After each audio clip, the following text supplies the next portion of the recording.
Специальный приз получила Саскалакская школа из Якутии. В Владивостоке завершился дальневосточный полуфинал всероссийского конкурса «Учитель будущего».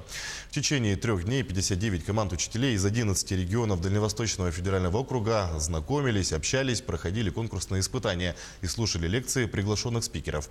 По итогам полуфинала были определены 13 лучших команд. В финале конкурса «Учитель будущего» победителей ждет заграничная поездка на стажировку и специальные образовательные программы мастерское управление. Кроме того, команды-победители также получат в наставники известных научных деятелей, руководителей и методистов ведущих образовательных учреждений России.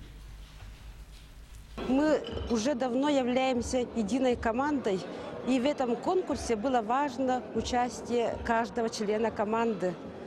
И мы очень многому научились на этом конкурсе.